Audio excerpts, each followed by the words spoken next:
So you've got a killer idea for an app. Amazing. But then you hit that first giant wall. How do you build it for everyone without literally building it twice? It's a massive choice for developers. And today, we're diving right into the two tech giants battling for the answer: Flutter and React Native. Let's get into it. I mean, this is really the core question, isn't it? You want your app on iPhones, and you want it on Android phones. But the old school way meant hiring two completely separate teams, writing two different sets of code, basically running two different projects. It's a huge headache and, a huge expense. And here's the thing, you can't just pick one. The numbers don't lie. Android and iOS, together, they make up a whopping 97% of the entire mobile market. So if you want to reach pretty much everybody, you've got to be on both. There's just no way around it.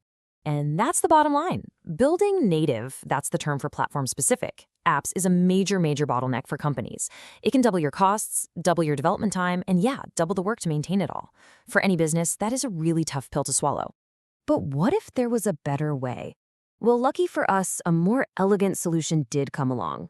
It's called cross-platform development, and it's championed by two of the absolute biggest names in tech, Google and Facebook.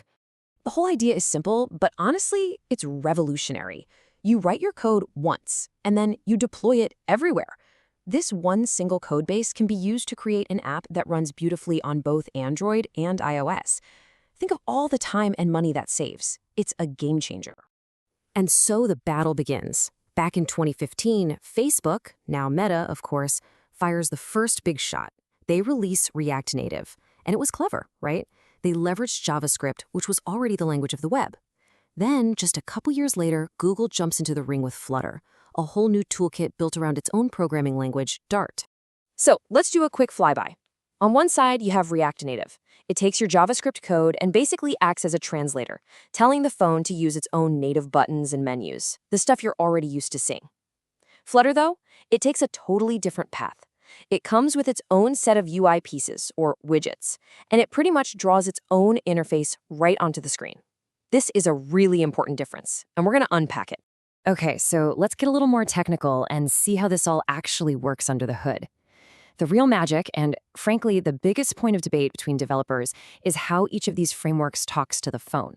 So check out these two blueprints. With React Native on the left, you can kind of see how the app's JavaScript code is separate from the phone's native guts. They talk back and forth over something called a bridge.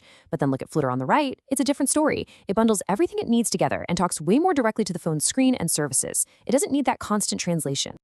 Yeah, a great way to think about React Native's bridge is like having a real-time interpreter. Your app says something in JavaScript. The bridge immediately translates it into the native language for iOS or Android and passes it along. It works. But, just like with a real translator, that little extra step can sometimes cause a tiny delay. Flutter, on the other hand, is like the app shows up already speaking the phone's language. Because it brings all its own UI stuff and compiles directly to machine code, there's no need for that on-the-fly interpreter. And that's a huge reason why a lot of developers will tell you it feels so incredibly smooth. But, it's not all perfect.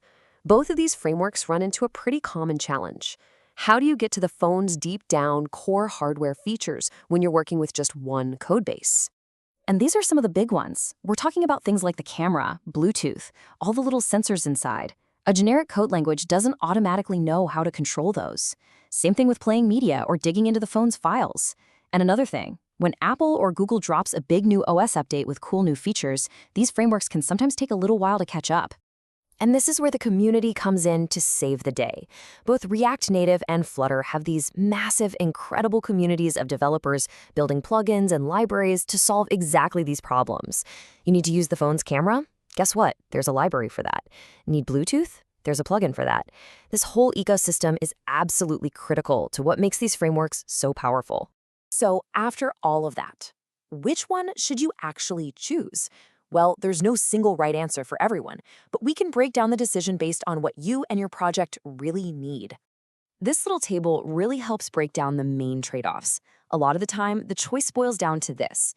Do you already have a team that's great at JavaScript? Well, then React Native might be a no-brainer, and you'll get an app that feels perfectly native on each phone. Or is your team willing to learn a new language, Dart, to get that blazing fast development speed and a totally custom UI that looks the exact same everywhere? It really just depends on your priorities. And you know what? This whole battle isn't even just about phones anymore. The ambition here is growing. Both frameworks are expanding and fast, letting developers use that same single codebase to build apps for the web, for desktop computers, and they're even starting to play around with things like augmented and virtual reality. And really, that's the ultimate goal here, isn't it? It leaves us with this really fascinating question for the future of, well, all software. As all of our devices and platforms get more and more diverse, are we finally going to reach that dream of having one single code base to rule them all?